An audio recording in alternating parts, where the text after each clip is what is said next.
What if I told you there is a robot that controls more wealth than any country on earth? A robot so powerful that in the last 10 years, it has quietly created the biggest company in the world. This is the story of a robot called Aladdin. It's Wall Street's best kept secret, and it's gobbling up every asset class across every industry. Aladdin now controls $21 trillion of our global economy. To put that in perspective, that's more than the $20 trillion GDP of the US or the $15 trillion GDP of the entire European Union. The New Statesman wrote, the total physical cash of all 7 billion people and every company, bank vault, wallet, and piggy bank in the world is around $5 trillion. Aladdin has grown into a system responsible for more than 4 times the value of all the money in the world. This one robot directs the actions of the US Federal Reserve, almost every major bank and investment fund on Wall Street, and over 17,000 traders. It controls half of all ETFs, 17% of the bond market, 10% of the global stock market, and carries out 250,000 trades every day and billions of forecasts every week. Year after year, it hoovers up trillions of data points on every market, every company, every asset, and now even each of us, what we buy, sell, and say, so that it knows what to buy and what to sell far better than any human being. Every major bank, company, and investment fund has come to rely on Aladdin and its all-powerful AI and algorithms to beat the market. And if they didn't, they've collapsed and failed in Aladdin's wake. And you know what the craziest part of this story is? This robot is just getting started. So where did Aladdin come from and how did it get so powerful?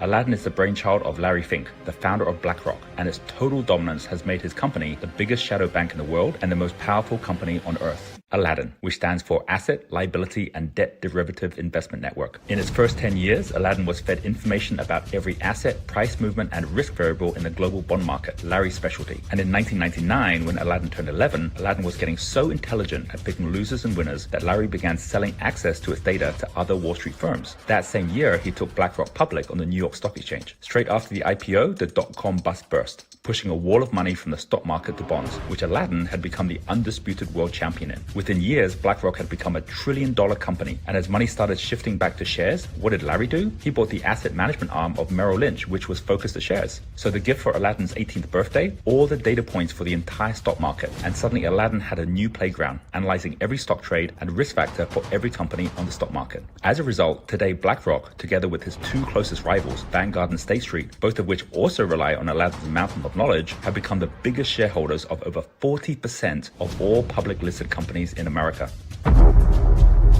2008, the global financial crisis hits, and before Aladdin turns 21 years old, is called on by every Wall Street bank and Timothy Geithner, the head of the Federal Reserve and the US Treasury. As soon as Lehman Brothers collapsed and the Wall Street meltdown began, the US government came calling to save the next collapsing bank, Bear Stearns. It was Aladdin who decided which assets to keep and which to leave in the $30 billion rescue package. And few people know it was a robot that saved America from disaster.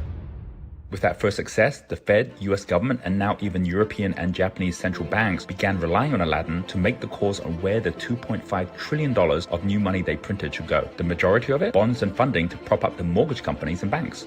But wait, aren't these exactly the assets that Aladdin and BlackRock already were invested in? Exactly. The assets controlled by Aladdin rapidly grew to $11 trillion by 2013. In the last decade, Aladdin has gone from the leader to the dominator of all financial markets. With BlackRock's Barclays acquisition, it got iShares, Barclays Exchange Traded Funds Units, or ETFs. And with that, Aladdin moved from dominator of bonds and equities to dominator of ETFs, just as all the biggest investors shifted from mutual funds to ETFs.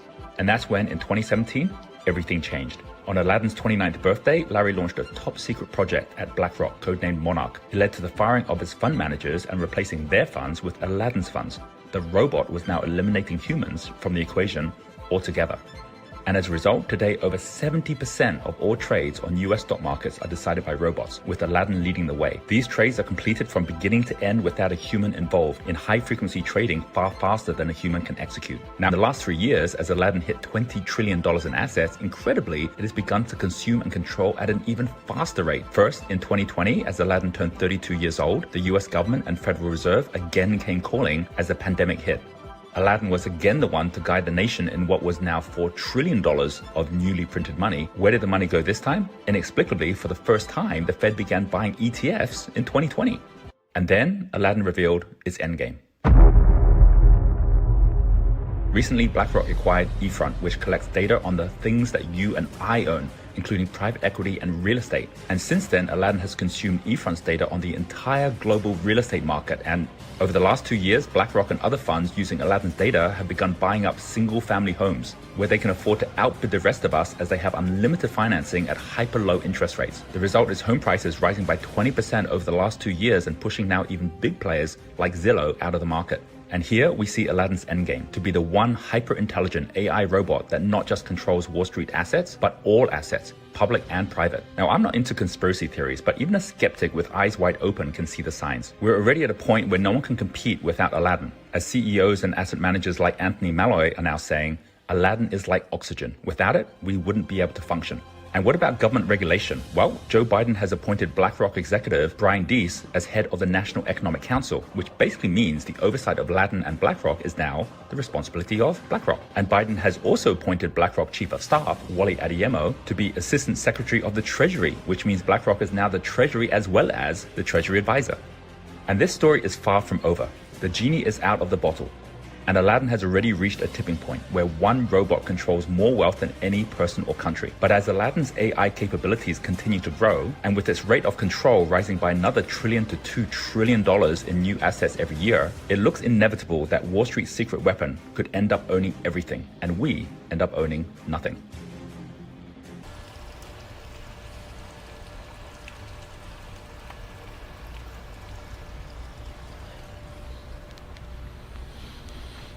Aladdin. That's an interesting little thing, isn't it? Invented by the founder of BlackRock.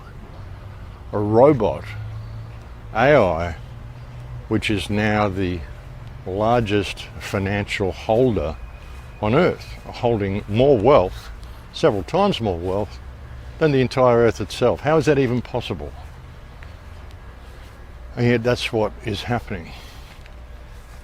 Now, all the talk that I've shown you recently at how there was that guy saying that they're going to, soon we're going to have the smartphone in our body. I was talking about 6G earlier, which is around 2030. I would say that by then, definitely the smartphone as we know it today will not anymore be the usual, kind of the most common interface. Wow. Many of these things will be built directly into our bodies. The other guy is saying that we're going to have our own personal carbon credit monitor. We're developing, through technology, an ability for consumers to measure their own carbon footprint. What does that mean? That's where are they traveling? How are they traveling? What are they eating? What are they consuming on the platform? So, individual carbon footprint tracker. This is something that we're working on. All these things that I've been talking about for years and years, I mean, this is stuff that I've been saying is coming online since I put out my film Transformation in 2012. All this stuff's coming to pass now. Recently there's a television show, there's a UK television show, BBC, it's called, what's it called? It's called Years and Years. I showed you on that show several months ago the young girl talking about having the phone implanted into her hand. They're sitting at the table with her parents, blah, blah, blah. You just phoned me? Now? Hello, Bethany speaking. Hello? You phoning for Bethany? Yes. What are you doing? This is Bethany, can you hear me? Well, you're right in front of me. But can you hear me down the phone? This is me.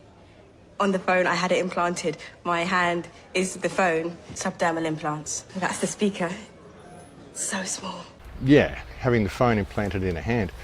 If you go further into that situation, what she was doing. Ever since I was born, that I don't belong in this body. I think I'm trans. Oh, it's all right, darling. I swear. It really is. Now look at us, we're fine. We're completely fine, aren't we? Mm-hmm. If it turns out that we've got a lovely son instead of a lovely daughter, then we'll be happy. No, I'm not transsexual. I'm transhuman. I said I'm not comfortable with my body, so I want to get rid of it. What do you mean? One day, soon, they'll have clinics in Switzerland where you can go and you'll sign a form and they'll take your brain and download it. into the cloud. And your body? Recycled into the earth. She's actually talking about moving into the mainframe. This is what I've been talking about for so many years, folks, what they want to do with human consciousness. But there's so much more going on. I mean, these guys are mad. You've got to understand, Klaus Schwab, all these members of the World Economic Forum, most of the people on the TV, folks, these people are all mad if they're even people. I don't even think they are, half of them, folks. I think half of them are either robots or they're just, I don't know, they're not human. The lies they've sold, the damage they've done, and yeah, there's so much I want to get through, and I want to try to keep this as short as possible. There was an explosion at the Freeport gas facility, I think in Texas. This has caused a repercussion around the world. Now there's going to be huge gas shortages everywhere. Now, one report saying the gas prices are set to surge after the explosion. And blast puts strain on global supplies, you know. All this sort of stuff. Meanwhile, the health system is breaking down virtually everywhere. The health system is breaking down in Australia. They're just overrun, folks. The amount of people that are succumbing to this jab, the hospitals are literally overrun. You know, they were pretending that they were overrun during the pandemic, and all the dancing, all the TikTok dancing, the nurses and shit, we could see they weren't.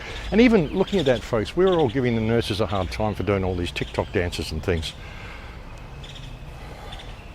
What if that's the only way they were able to get the word out to us? You know, what if a lot of these nurses were trying to say, look, the pandemic's fake. Look, this is what we're actually doing in the hospitals. We're not doing anything. And then, of course, the police picked up on it and started doing TikTok dances, and everybody started doing TikTok dances. So we would think that it was just this morale building thing, but really it might have been the nurses actually trying to get the word out to us that this whole thing's a scam, the hospitals are empty. Sorry, folks. A bit of throat COVID in the morning there. Trying to get a bit of COVID in the knees in the morning as well, my right knee. But yeah, complete mayhem as the health system is breaking down. And the supply chain is fully breaking down, folks. The shortages and rising costs start to bite. And the industry says there's more to come, with onions and potatoes the next to run into supply issues. Ordinary lettuce now comes with an extraordinary price tag. They are double the price at the moment. And it's just the tip of the iceberg. Other staples are also skyrocketing in price, including beans, broccoli and berries. They're hitting about $10 a punnet at the moment. Subway is following KFC's lead, telling customers it will be mixing lettuce with cabbage because of supply shortages that are largely due to Queensland's floods, where 80% of lettuce crops were wiped out. Other produce from up north is also set for a price jump. It's going to be onions, carrots, potatoes. All of these supply chain issues are affecting all agriculture commodities. Prices won't settle for months as growers also feel the cost of living pressures. Cost of production for fertiliser costs, wage costs, chemical costs, all these inflationary pressures are having an impact on the ability to grow vegetables. Inflation goes beyond fruit and veg. There are reports 7-Eleven's famous $1 coffees could soon cost as much as $2.50. Analysis by grocery app Frugal found in the past year the price of instant coffee has soared, while imported olive oil is up between 30 and 50%. Oats have risen between 17 and 30%, one pasta brand by 23%. Tomato soup is 20% dearer, some potatoes 18%, and white bread costs up to 10% more. I mean, I've been warning people and suggesting that people start stocking up on food. I've been suggesting this since the beginning of 2020. Since March 2020, as soon as Trump shut the borders of the United States, I said, okay, we're going to be heading for world food shortages. This is the setup that I warned people they were doing in my first film, 2008, The Big Picture, when I said they're going to use food as a weapon. They've set up international codependency so that all they have to do is shut the borders and shut the supply chains, and we're all going to starve to death. That's what they're doing, and they've gone out of their way to destroy food crops in the meantime. You know, everything they're doing, the rise in prices, mainly through the rise in fuel prices, is what's causing all this. You know, and Biden shut down the pipeline. They've shut down all fuel transportation. And look, the United States has got wells that are capped. You've got wells in Alaska that are fully capped. No oil has ever been extracted from these wells, and they're full and they're there. You've got wells in Australia. You've got wells all out through Moree. Dozens of oil wells that are still capped. No oil's ever been extracted from these wells. Australia extracts oil from the Bass Strait. We don't need international oil. There's no reason for the prices to be doing what they're doing.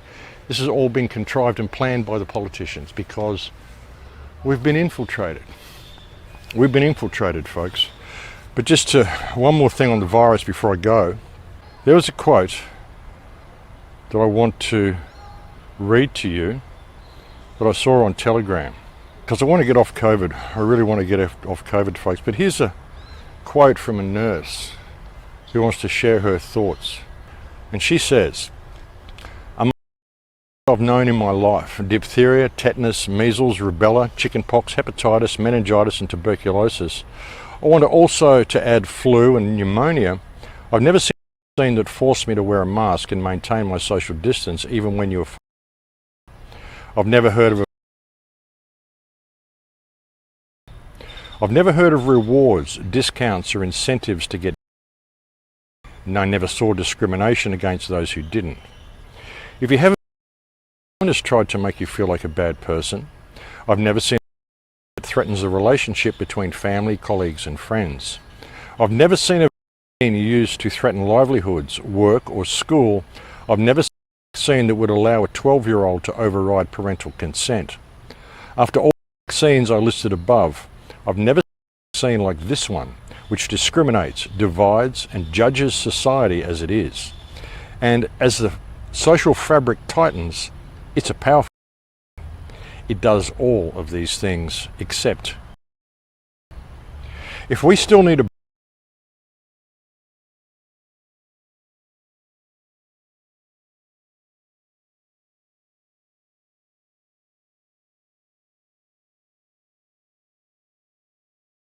It will likely come to the point where it's time for us to admit that we have been completely deceived.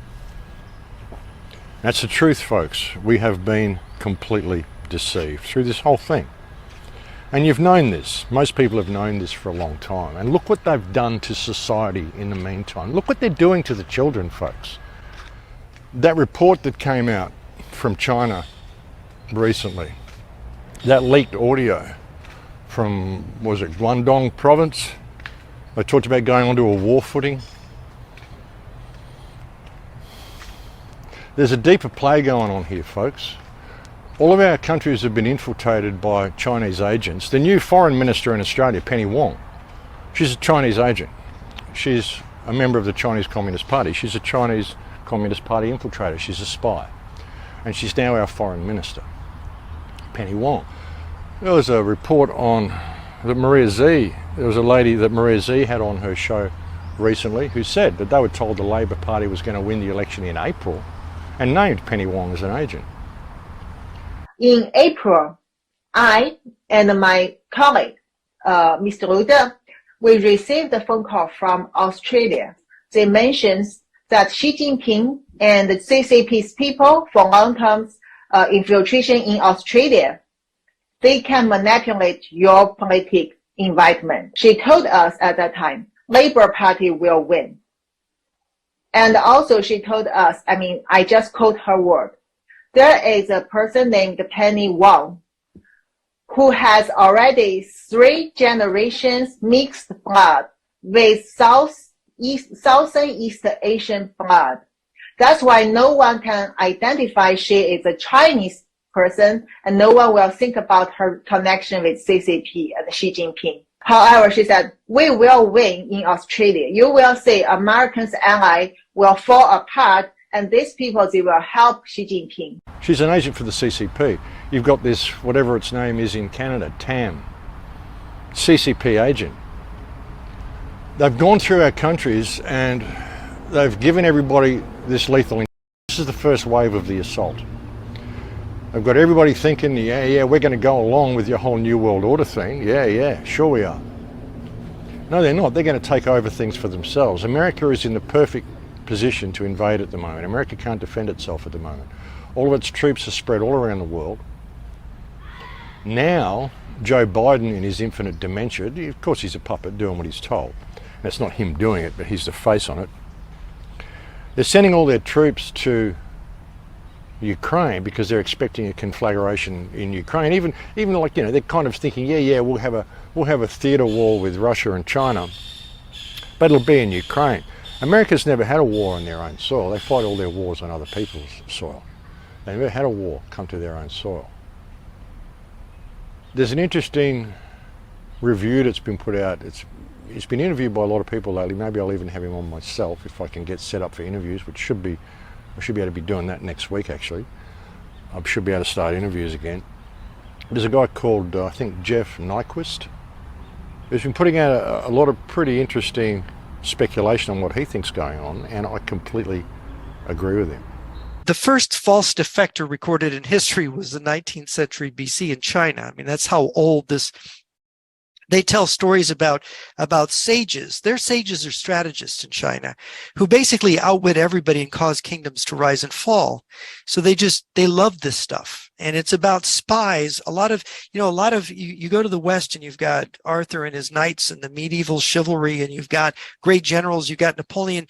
In China, they celebrate great spies, infiltrators, agents who get in with a king and cause him to fall. And that's a very different kind of mindset than what we've got. And the Chinese have been, since they established the communist China, established a relationship with the West, they've been sending their agents out to Australia, to Canada, to America, to Japan. And it is, Chairman Mao said, basically, we have three weapons: the atomic bomb, the biological weapon, and infiltration. And boy, have we fallen into that trap. There's a larger context to this. This 56-minute meeting is a joint party military meeting in Guangdong province for transitioning the province from normal to war. And it's about 200 and odd things they have to do in 20-something categories of things to do, where they have to get the province ready. So, for example, what is alarming is they have to take 64 10,000-ton Ro-Ro ships and retrofit them to carry tanks, armored personnel carriers, self-propelled artillery, etc. Well, there's a problem with that. Do the tonnage. How many tanks and how many armored personnel carriers is it? It is an astronomical. This is thousands of vehicles, actually. And of course, you look at a map, you look at Taiwan's an island, it's mostly mountainous. The flat part's largely urbanized with low swampy ground in urban areas. It's like, this is the wrong armor, mechanized infantry. Wait a minute, this is too much of that kind of thing. Plus a Ro-Ro ship, you can't land it. 10,000 Ro-Ro ship can't sail up to a beach and offload tanks. You know, it has to come into a port. So what in the heck are they doing? And then 953 ships overall, and that's just Guangdong. And Guangdong is the southern theater command. They've got 5 theater commands. The one that is opposite Taiwan is the Eastern Theater Command. Well, the provinces there even have more naval resources. Guangdong is rich. It's one of their biggest ones with ports. It's the Pearl River Delta. But you're thinking, what have they got? Another 1,000 ships there? And it's like, what are they doing? They're mobilizing their they got 240. China has about 240 companies that own merchant ships, and it's over 2,000 merchant ships. There's other ships besides that. It's very hard to calculate. Your average merchant ship carries 10 to 20,000 tons, and you've got all these light craft that they're trying to get fishing vessels together. They've been gathering them together for months, actually, and you're going, this is more than they need, and that's not the right kind of you need for an amphibious invasion. It's light craft. I mean, the rower, it's for something else. So when I heard the tape, I wanted to talk to the Luna Media, who had smuggled the recording out of Guangdong, and they told me, no, they're not invading Taiwan. This is not for a Taiwan invasion. This is for invading the second island chain, which is way in the direction of the United States. It's toward the U.S., talked about putting troops in the Solomon Islands, which is even past the second island chain.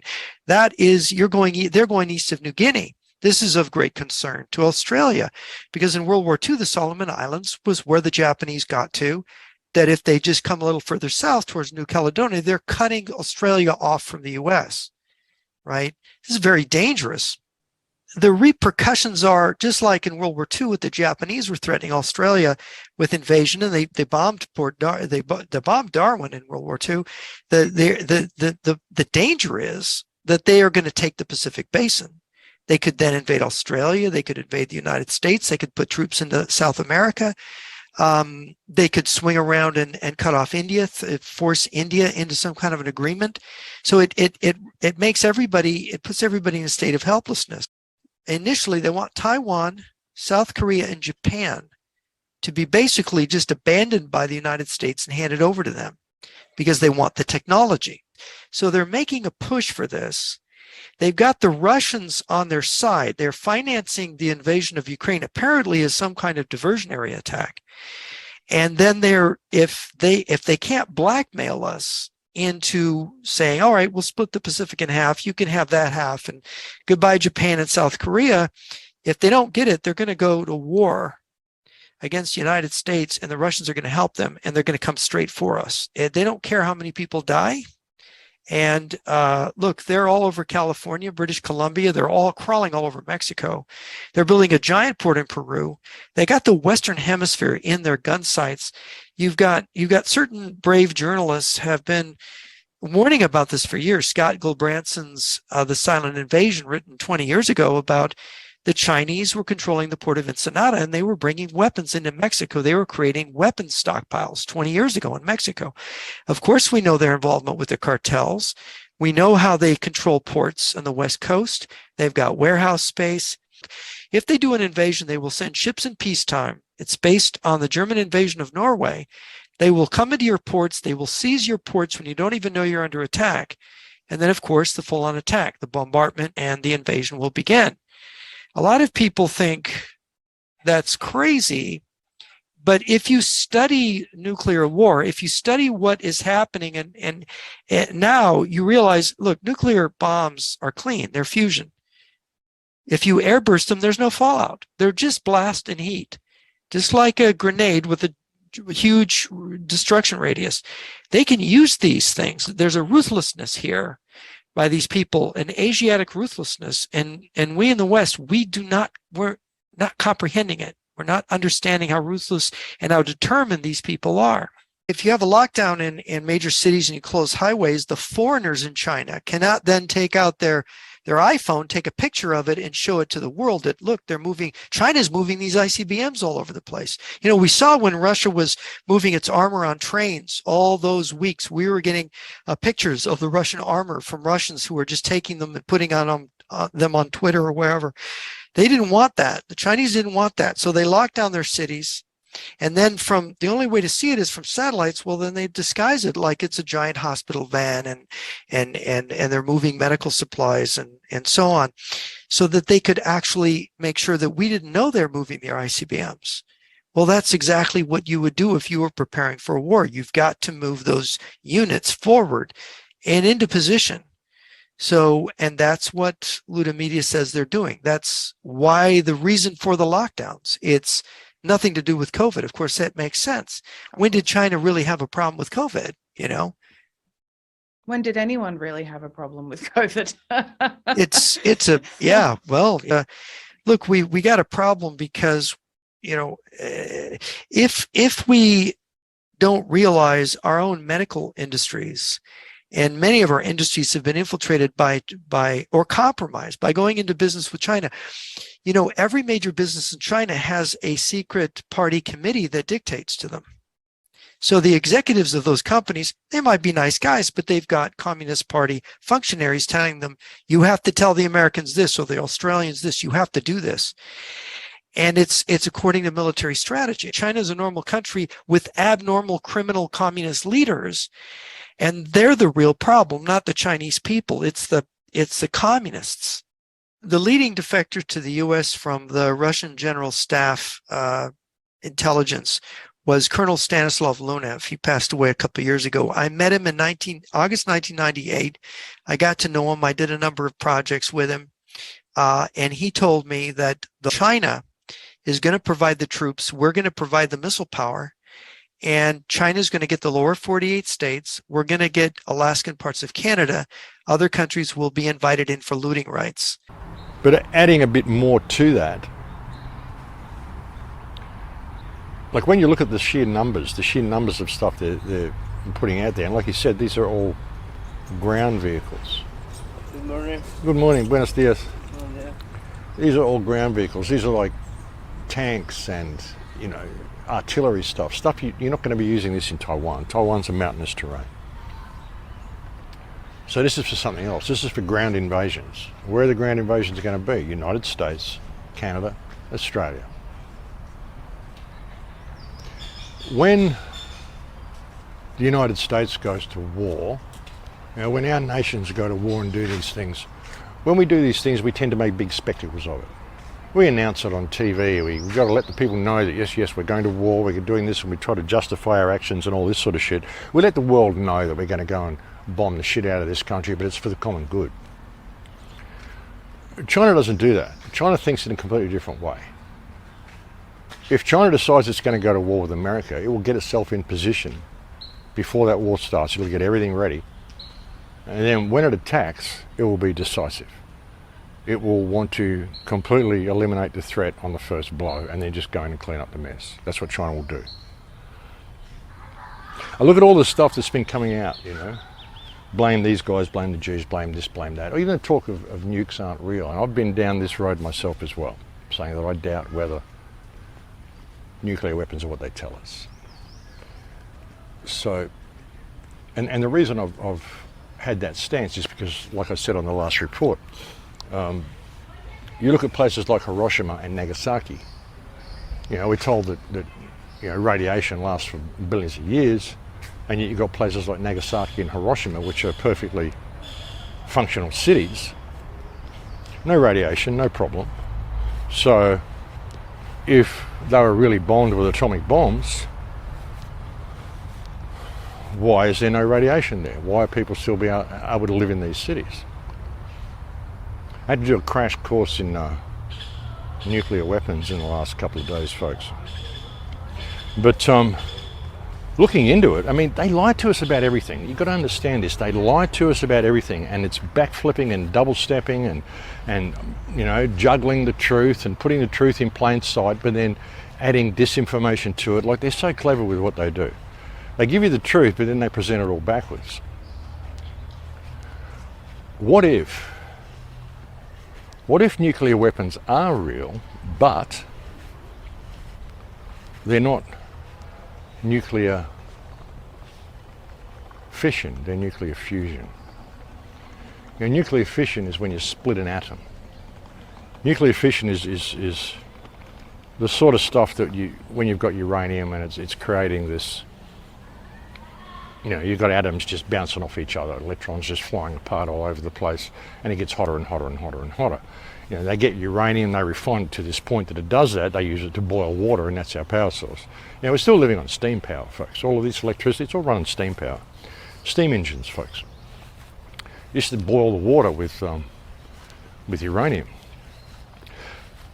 And we're also, our mind's always focused on nuclear energy, using nuclear power for energy.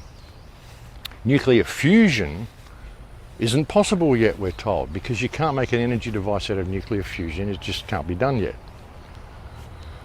But you can make bombs out of nuclear fusion, like the hydrogen bomb, like thermonuclear devices, not nuclear, but thermonuclear. The difference between nuclear and thermonuclear is that, you know, like I said, you split an atom to create a nuclear explosion, so we're told, or you merge two atoms, like hydrogen and something else. I can't remember, hydrogen and something, I'll put it on screen. And you merge it together, merge these two particles together, and it creates helium, and that will explode when you merge two molecules together. That's a nuclear reaction. And that will explode, and the talk is that this is actually 3 to 6 times more powerful than a fission bomb.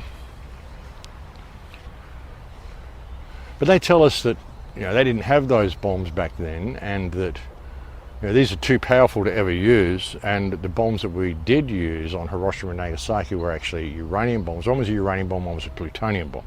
That's what we're told. What if they weren't? What if they were both thermonuclear weapons? What if they were both thermonuclear weapons that don't leave radiation, very, very small amounts of radiation? You explode these things above the ground. You could drop a bomb on New York and explode it a quarter of a mile above the ground, and it would take out the entire city, and it would leave virtually no radiation. You'd be able to move in, clean up, use the real estate, no one would get radiation sickness. And you think about this, like Nyquist was saying in that little section, what if they were moving all their ICBMs under cover of medical wagons, medical vehicles, and that's the reason they locked up Shanghai, because they don't want people putting their cameras out the window and showing all these ICBMs being moved up to the front line. And the amount of weapons that they're using, the amount of hardware that they're transporting, is way too much to invade Taiwan. So what are they really doing? Now you've got this whole Ukraine thing going on. All it's going to take is for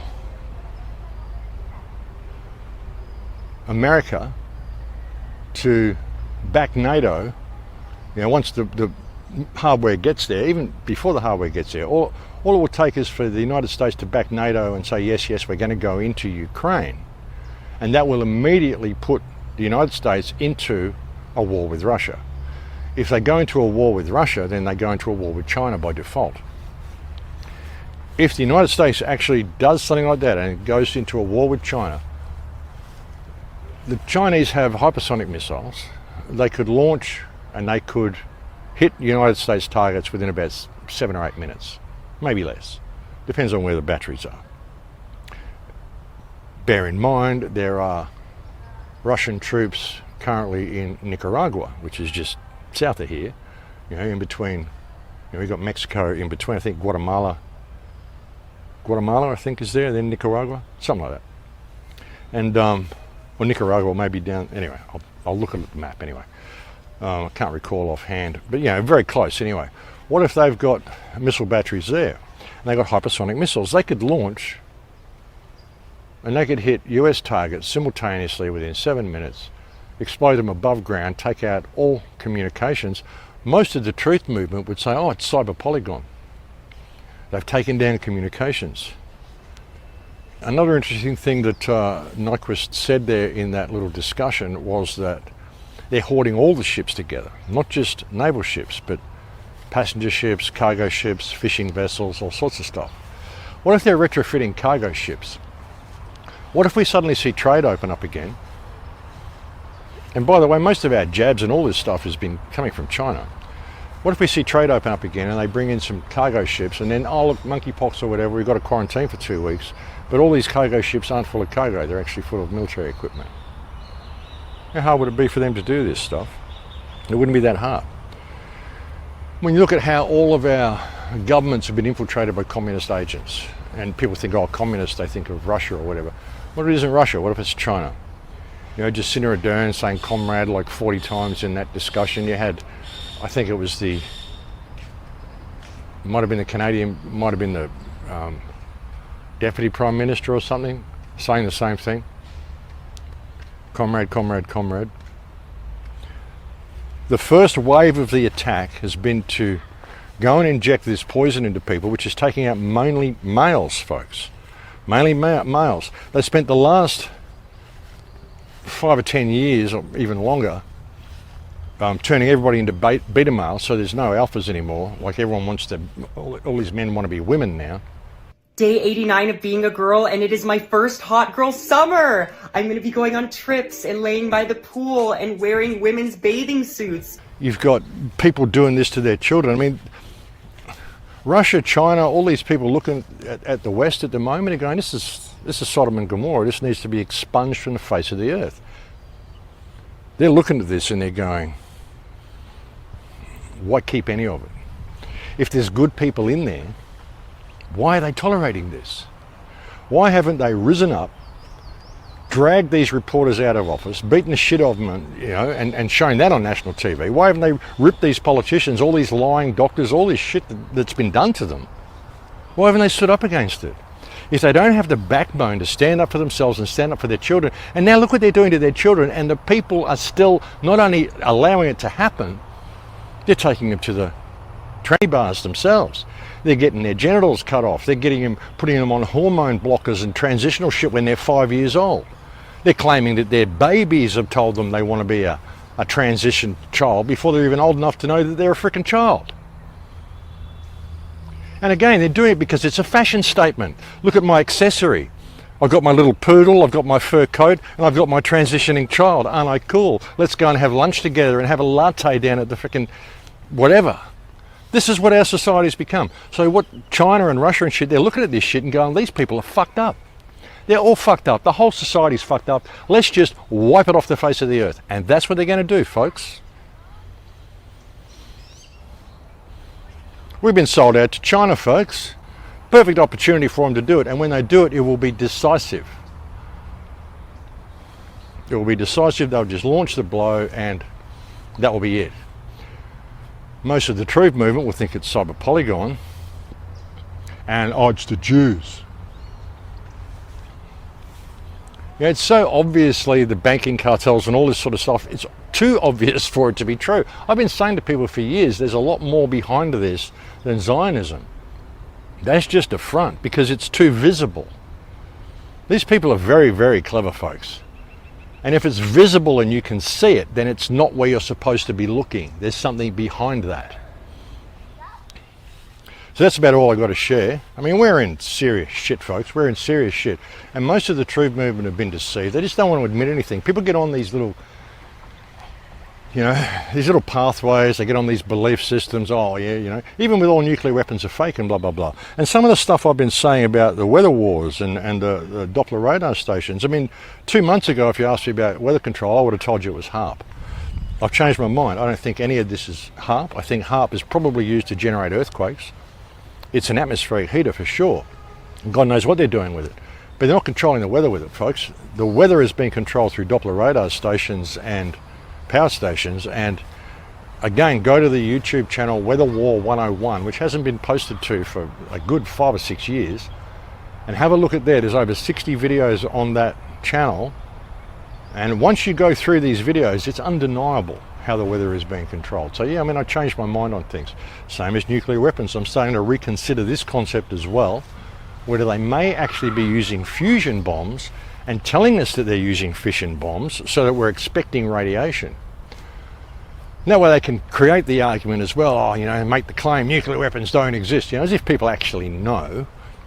And that's the thing, too many people think they know. They get a little bit of information, it resonates with them and they go, oh, I know now. No, you don't. Not unless you've really, really gone in and sussed out all angles. You don't. So, yeah. So I'm willing to change my mind on any topic, folks. I mean, as more information comes to hand, I'm willing to change my mind on anything. And when I look at what's going on, like I said, all it's going to take is for NATO to go into Ukraine and for it to be US backed, and US will be effectively declaring war on China as well as Russia. And if they do declare war on China, I think China is going to be fully set up to launch a decisive attack and just take out the United States in one fell swoop. They'll just take it out. They'll take out all the main cities with possibly above air explosions over major population centres, knock down all communications, and then they'll send in the ground forces and mop up. And no one will have any communication. All the people in the United States are fighting each other anyway. Half of them are beta males in gay clothing, so not a lot of them are going to fight back, folks. Doing what they can to limit guns, take guns away from people. That's why they're taking all the guns away from, handguns from people in Canada and stuff. Doing what they can, no more than 5 capacity magazines in Canada. They want you to be able to fight back, folks. They don't want you to be able to defend your country in the event of an attack, because all of these people are CCP agents. If they weren't CCP agents, they wouldn't have CCP agents working for them in their cabinet. And even looking at Australia, folks, you look at just the persona and stance of Penny Wong compared to the Prime Minister of Australia. whatever his name is, anal toenail. The guy's a little beta wimp. She's a strong woman, openly gay, of course.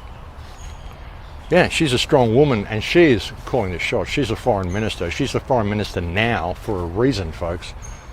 You know, the Liberal Party's gone, Labor Party's come in with a CCP agent as the foreign minister, right as the Chinese Communist Party is setting itself up all around the world for a full-scale launch. Everything, it's been building an army for years, folks. Yeah, and they say like the United States can produce like 1,000 anti-tank weapons, or 1,000 tanks, or 1,000 anti-aircraft guns, like Lockheed, Raytheon, all these people, put them together, they can produce about 1,000 of these a year.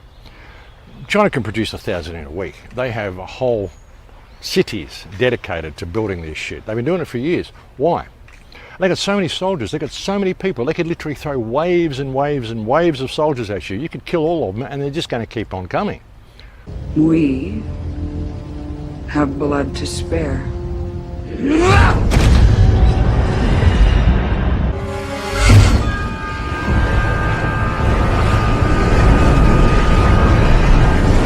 There's just so many people in China, they can afford to expend millions of people in a war. And all of them will fight for China. And again, any Chinese people in your country, some of them are good people, a lot of good Chinese people, not a problem with that. But you also got to understand that all of them still work for China.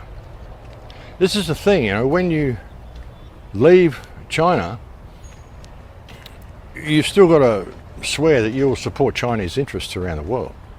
If you're living in America, or you're living in Mexico or Australia or anything, you've got a Chinese food shop, whatever, you will support Chinese interests. So if China goes to war with the United States, every Chinaman in the United States becomes an enemy combatant. And if they don't protect Chinese interests, well, if any of them have family back in China, you're going to find that those family are rounded up and put into camps. They're committed, that they have to do it. So, and as Nyquist was saying, one of China's most celebrated methods of war is infiltration. And they've managed to infiltrate the entire world. They've spent decades building up this army. They've just spent the last 15 or 20 years embracing the West and pretending that they're embracing capitalist ideals. They've tricked the West into thinking that we're going to go along with your whole New World Order reset. And then they've come along with this whole Wuhan bullshit. The Democrats and all these people have gone along with it thinking, yeah, this is it, this is a chance for our great reset. But now right at the end, right at the crucial moment, China's going to pull a double cross on them. It's a perfect opportunity for them to do so. Now, China is in a position right now where it can take over the entire world. Full spectrum dominance of virtually every country on earth. Or at least, you know, that may take a little while for that to happen, to complete, but it can at least eliminate a major part of the opposition straight up, i.e. the Americas and the South Pacific. They can take out Australia, New Zealand, Canada, America, all in one go. Then all they've got left to worry about basically is Europe. Interesting times, folks. Interesting times. Something to consider. So this is the point that we've got to, folks. So now's the time for spiritual understanding. Now's the time for reflection. Now's the time to really stand up. If you want to make a difference in the world and where this world is going, you need to start waking the people up around you, and we need to maintain our focus, because it's going to take the smallest thing to kick this off. If the Chinese really want to do this, it'll take the smallest thing to kick it off. Midterm elections. Midterm elections are going to be full on in November. I mean, there's going to be so much animosity and bullshit going on with that. That'd be a good time to launch an invasion. Or if people get pissed off, which I think they will. I mean, people are going to get pissed off, folks. It's going to be open season on them. So many people are just going to see red. They're going to spit the dummy, and it's not going to be safe for politicians or media personalities or police to even go out in public. People are going to be taking pot shots at them. You know, it could even end up into a state of civil war. And if that happens, that's a good time for it to kick off as well. So any type of major instability that we see in our countries, and they're pushing us to it. You've got to understand the politicians are Chinese agents. They want you to arc up. They want you to stage a rebellion because that destabilises your country. Then they can send in the UN forces to quell the pain. I guarantee the UN forces will all be Chinese soldiers with blue helmets on. But if that doesn't work and the people don't arc up, well, plan B, have this distraction war going on in Ukraine, and if the United States goes in there with NATO, then declare that the United States has just declared war on China, and China has the right to respond, which means they'll just very likely take out all the US cities with fusion bombs, which is probably why this whole story has been spread that there are no nukes. Like I said, maybe there aren't fission nukes. Maybe they can't do that in a bomb. I mean, I don't believe anything they freaking tell us, folks. They tell us it was a uranium bomb and a plutonium bomb, but what else do they tell us the truth about? Maybe it wasn't. Maybe it was a thermonuclear bomb. Maybe it was a helium bomb. And maybe that's why all this talk has been going around lately, that nukes don't exist, so they could trap us like this. They like to trap us. Yeah, and like I said, I've considered it because there's no radiation in all these places. No radiation in Chernobyl. There's no radiation in Hiroshima and Nagasaki. No radiation coming out of Fukushima.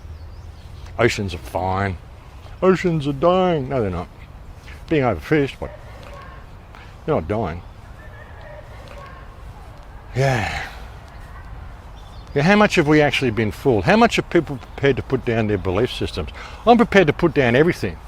I'm prepared to completely refocus my attention. I'm prepared to completely say, hey, I might have been wrong about everything. I don't think I am, but in those sort of situations, I'm quite happy to change my mind on everything, folks. I'm not locked into any idea. Even the book that I wrote in 2005, Earth's Forbidden Secrets, I totally agree with the first half of the book. I completely disagree with the last half of the book, because that was in 2005. Now it's 2022. So, you know, I've grown a lot since then. I've learned a lot since then. Back then I thought Sitchin was actually on the money with what he was saying, and I focused a lot of the last half of the book on that possibility. But yeah, I mean, I'm prepared to change my mind on anything. So I'm prepared to change my mind on nuclear weapons. I'm prepared to change my mind on just about anything, folks. If new information comes to hand that proves me wrong and opens up a better possibility and makes more sense, then I'm absolutely willing to consider it. And that's all I'm really asking for people to do, is just to consider, look around in your peripheral vision at what's happening. Think of it as chess, you know? All this stuff's been happening, and you can think of the pandemic and the injections as the first wave of the attack. They've done this, they've weakened our... How are we going to mount an army to fight any war? I mean, they're telling us China's fully vaccinated. I bet they're not. I bet there's no jabs happening in China at all. I bet they've locked down these cities so the people in the cities don't see military transportations happening, military relocations happening. I see BMs rolling through the streets, disguised as hospital vehicles. They've come through, they've weakened our society, and like I said, they're targeting a lot of males. I don't know whether I mentioned it before, but there's a tradesman who posted on one of my, either on my Telegram or my BitChute, said, I'm a tradesman, I go to houses and I do repairs and renovations for people, and he said he's been called to a lot of houses that are halfway through renovating, and he's been called in because the husband has mysteriously died of a heart attack, and so they're not able to complete the renovations. They need a man to come in and do it. And he said he hasn't seen, and you know, so many people doing this as what he's seeing now. So they seem to be definitely targeting males. They don't want people there to be able to fight back. And if they send an army in, folks, I mean, like I said, it's going to be millions of people and millions of artillery and tanks and, you know, all the stuff that they're preparing for, with this massive amount of troop movement and this war footing that China's going on. All going to be centered around Ukraine. Ukraine's a distraction. They're not going to attack Ukraine. They're going to make a ground war happen on US soil, and very likely on Australian soil as well. This is why we've got our foreign minister as Chinese agent in there to coordinate this invasion. We've got the Chinese agent in Canada coordinating the operation. There's probably a lot of them in the United States as well. This makes a lot of sense, folks. I think we've been had on so many levels. But I think they're about to be double-crossed by China, and Russia's gone in with China because they can see what's happening and they don't want to be on the receiving end when it does happen, so they're going to go in there with Russian soldiers, Russian numbers, or Chinese soldiers, Chinese numbers, and Russian weapons. I mean, the hypersonic missiles that Russia developed, suddenly China's got them. What for? Yeah. You know, so China's just kind of, I mean, Russia's trying to hedge its bet and stay on a good side with China, but Russia's not going to be safe either. Eventually it's going to be the entire European continent against China, which will include Russia and Europe, and you know, they'll all have to create an alliance to try to repel what China's going to do. And I think, you know, like I said, a lot of the reason they're doing it is because they see how people have been taken into the mainframe. They see what they're doing, this whole transgenderism and all this sort of shit. I mean, they don't want that. They're happy that the people, you know, close their borders to Russia. Hello Americans, this is Natasha from Russia, and we want to thank you for all your sanctions, for taking away from our country Coca-Cola, KFC, McDonald's and all that shit. We understand that you take care of our healthiness, healthy,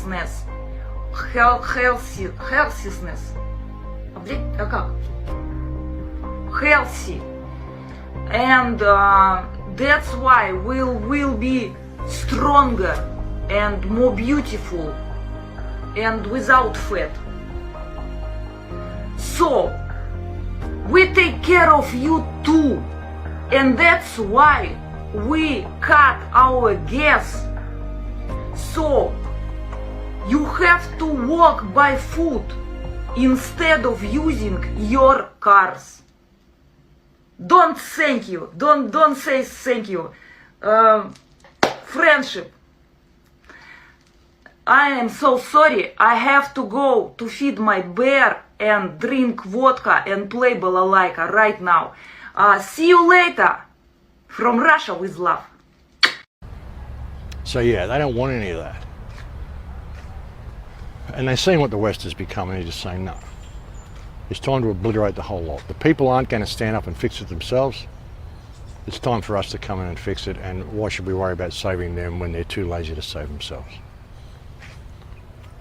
So it's time to wake up, folks. Really, it's time to wake up. And what more can I say? Sorry it's been such an angry show, but hey, I think we've got a lot to be angry about, and there's such a thing as wholesome, righteous anger.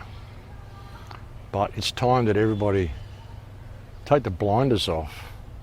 Stop fighting amongst each other. Stop with all this division that people have been creating. It's time to get the focus off as well, because it's been a huge distraction. I mean, I've been focused on it because I've been trying to wake people up to the fact that it's a fraud and get them to actually stand up for themselves. But it's getting to the point, folks, that if we don't stand up for them ourselves soon, then by the end of this year, I think we're going to be living in a very, very different world. So it's time to pay attention, ladies and gentlemen. Anyway, I'm going to leave it there for now. Thank you to anybody who's ever sent me a kind word or a kind email or anything at all. Thank you to anybody who's ever made a contribution to the website, through Wise Bank or any cryptos or anything. Cryptos are kind of plummeting at the moment. Might be a good time to buy, but then I don't know. I mean, if things are going to go offline, who fucking knows what's going to happen with the net and everything. So it's going to be crazy, folks. We're heading for crazy times. Find your tribe. Get to the ground you want to be. I think we've only got a few months left to do this, and get to where you want to be, somewhere you can weather the storm. So spend the next little while tidying up loose ends, next couple of months tidying up loose ends and getting yourself into some sort of a safe zone where you feel comfortable to be able to weather what's happening, folks, because it's definitely happening. I mean, who knows? I mean, we may stand up and win yet. I've got to try to keep it positive, hey? We may stand up. I mean, we are seeing a lot of people waking up, but unless they take decisive action, pull these parasites out of power and stand up and give them the big and implement honest government in all of our countries, then we're going to be pretty screwed. So yeah, I think now's the last chance we've got to do it. So anyway, folks, I'll leave it there for now. Thank you for joining on this report. I'll look forward to speaking to you again soon. Please take very good care until then. In Lakesh.